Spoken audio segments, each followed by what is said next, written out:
വെള്ളത്തിലെ പത പോലെ. പത പറ്റിയാൽ പിന്നെ വെള്ളമല്ലേ ഉള്ളൂ. ഇത് നമുക്കൊക്കെ ഈശാവാസ്യവിധം സർവം എന്നുറപ്പിച്ച് ജീവിക്കാമെങ്കിൽ സാധിക്കും. നിശ്ചയമായിട്ടും നമുക്ക് വ്യക്തമായി മനസ്സൊന്നുമില്ല, ഞാൻ തന്നെ ഇല്ല, പിന്നെ എന്ത് മനസ്സാണ്? ഒക്കെ ഈശ്വരമയം. ഇത് വന്നാൽ സൂക്ഷ്മ ശരീരമില്ലാതാവും. കാരണം അവിടെ പഞ്ചേന്ദ്രിയങ്ങളില്ല, കർമ്മേന്ദ്രിയങ്ങളില്ല, പ്രാണനുമില്ല. ഒക്കെ ബോധം ഉണ്ടെന്നൊക്കെ തോന്നിയാലും ഒക്കെ ബോധം. നേരത്തെ പറഞ്ഞില്ലേ, മരുഭൂമിയിൽ വെള്ളമൊക്കെ ഉണ്ടെന്ന് തോന്നിയാലും ഒരു തുള്ളി വെള്ളമില്ല. മരുഭൂമിയെ നടന്നു നോക്കി അനുഭവിച്ച ആൾക്ക് ദൂരെ മാറി നിൽക്കുമ്പോൾ അവിടെ വെള്ളമുണ്ടെന്ന് തോന്നിയാലും ഒരു തുള്ളി വെള്ളമില്ല എന്ന അനുഭവം.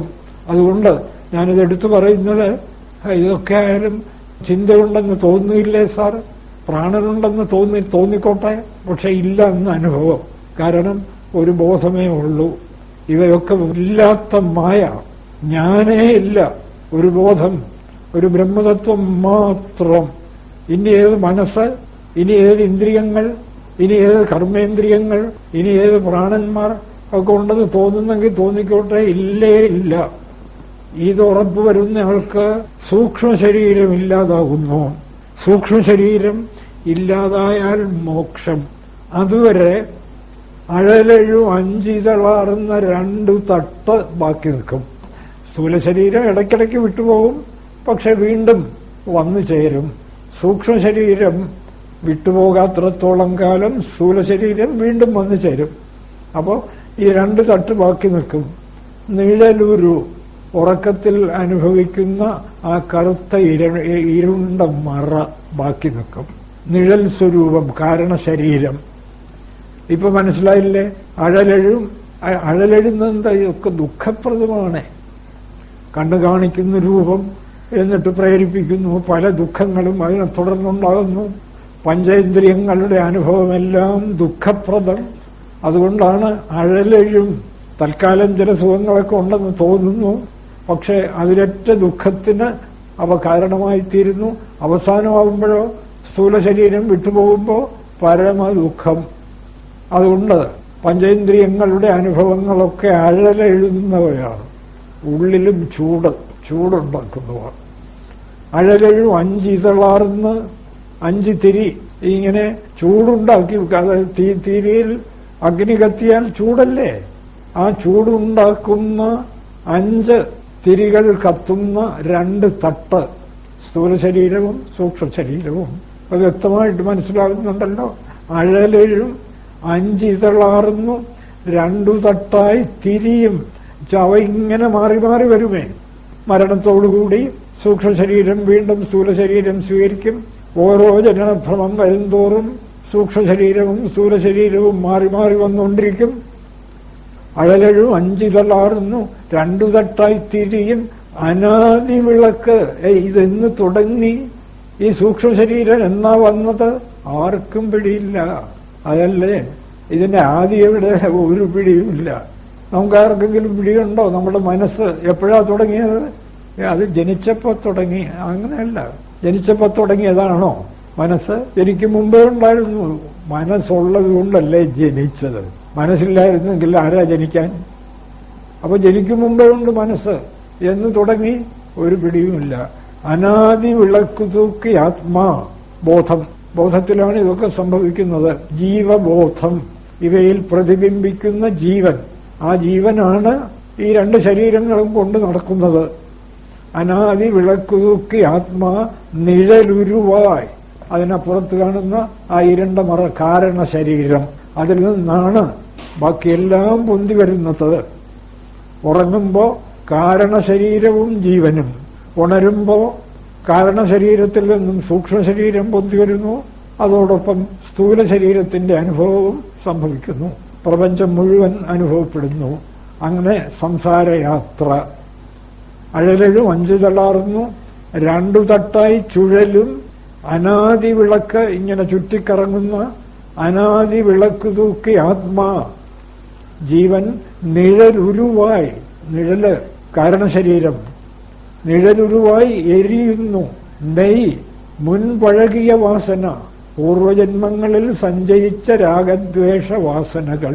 അതുകൊണ്ടാണ് ജനിക്കുമ്പോൾ തന്നെ ചിലതിനോടൊക്കെ ഇഷ്ടം, ചിലതിനോട് അനിഷ്ടം.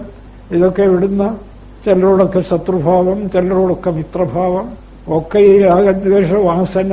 ഈ വാസനയാണ് എണ്ണ. അതിനനുസരിച്ച് സങ്കല്പങ്ങൾ. എനിക്കിന്നത് പഠിക്കണം, ഇന്നയാളുമായിട്ട് വഴക്കുകൂടണം, ഇങ്ങനെ പോകുന്നു സങ്കല്പങ്ങൾ. വാസന എണ്ണ. അതിൽ പൊന്തുന്ന സങ്കല്പങ്ങൾ തിരി. നിഴലുരുവ എരിയുന്നു നെയ്യത്തോ. അത് എരിയാനുള്ള നെയ്യ് മുൻപഴകിയ വാസന. പൂർവജന്മങ്ങളിൽ എപ്പോ തുടങ്ങിയെന്ന് നിശ്ചയമില്ല. പൂർവജന്മങ്ങളിൽ അഭ്യസിച്ചുറപ്പിച്ച വാസന, വർത്തി, എരിയാനുള്ള തിരി.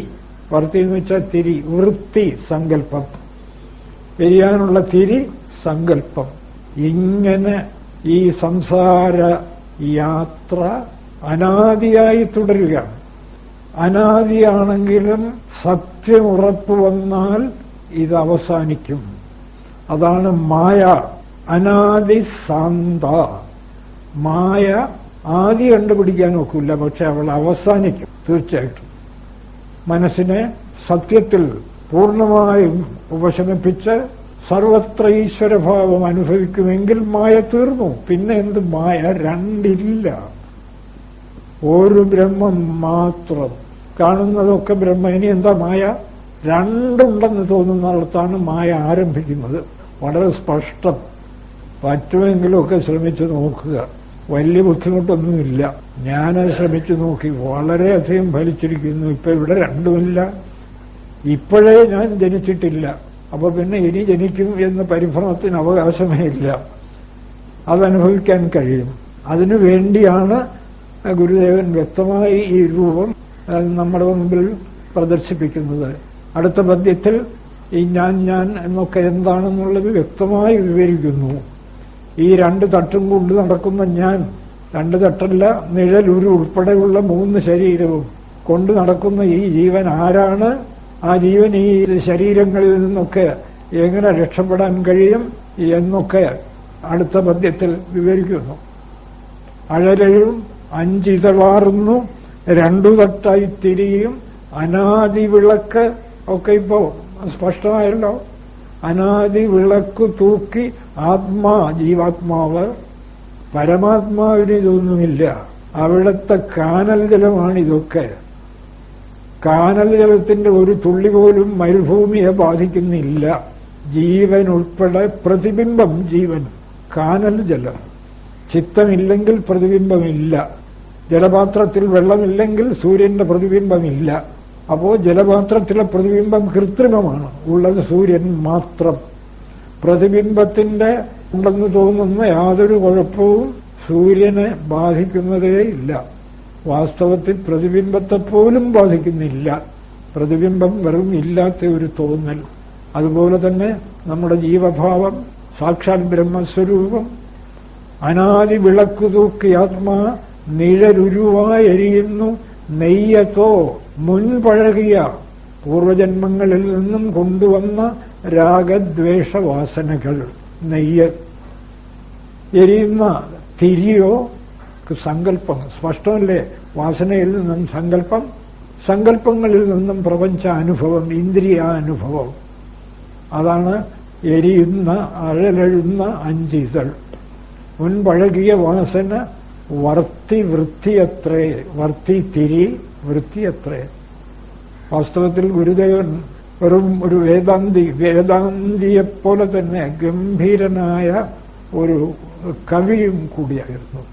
മനോഹരമായ ഒരു രൂപകൽപ്പനയിൽ കൂടി ഈ ജഗത്തിന്റെ ആകെ നമ്മുടെ ഒക്കെ സംസാര ജീവിതം വ്യക്തമായി നമുക്ക് ഈ പദ്യത്തിൽ കാട്ടിത്തരുന്നു. ഇതെല്ലാം മനനം ചെയ്തുറപ്പിക്കുക. എന്തിന്? കാരണശരീരം മുതൽ മായ ഇല്ല. കാരണശരീരം, സൂക്ഷ്മശരീരം, സ്ഥൂലശരീരം, ആ സാറി എന്തൊക്കെയാണ്, ഇതിനെക്കുറിച്ചൊന്നും അധികം ചിന്തിക്കാൻ പോണ്ട. ഇല്ല.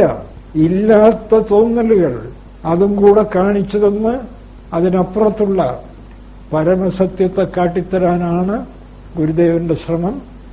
ആത്മോപദേശ ശതകം അവിടെ വ്യാഖ്യാനമൊക്കെ ഉണ്ട്. ഇനി അതൊക്കെ വായിച്ചാൽ കുറെ കൂടെ നല്ലവണ്ണം മനസ്സിലാവും. അതൊക്കെ മനസ്സിലാക്കി ഈ സൂക്ഷ്മ ശരീരത്തിലും സ്ഥൂല ശരീരത്തിലും ഒന്നും ഭ്രമിച്ചു പോകാതെ ഉള്ളത് ബ്രഹ്മം മാത്രം അത് നല്ലവണ്ണം ഉറപ്പിച്ച് സർവത്ര അതേ ഉള്ളൂ എന്ന് മനസ്സിനെ പഠിപ്പിച്ച് ഈ ജന്മത്തിൽ കുറെയെങ്കിലും മുമ്പോട്ട് പോയാൽ അത് നഷ്ടമാവില്ല എന്നാണ് കൃഷ്ണൻ ഈ ശാസ്ത്രതത്വം മാത്രം കുറച്ചെങ്കിലും ഈ ജീവിതത്തിൽ ഉറച്ചാൽ പിന്നെ നഷ്ടമാവില്ല. സ്വൽപ്പമപ്യസ്യ ധർമ്മസ്യ ത്രായത്തെ മഹതോ ഭയാത്, മഹത്തായ ഭയങ്ങൾ മാറിക്കിട്ടും. അതുകൊണ്ട് അതിന് ഗാഠമായി യത്നിക്കാൻ, അദ്വൈതബോധമുറപ്പിക്കാനുള്ള കരുത്തുണ്ടാകാൻ ഗുരുദേവനും ജഗദീശ്വരനും നമ്മയൊക്കെ അനുഗ്രഹിക്കുമാറാകട്ടെ. നമസ്കാരം.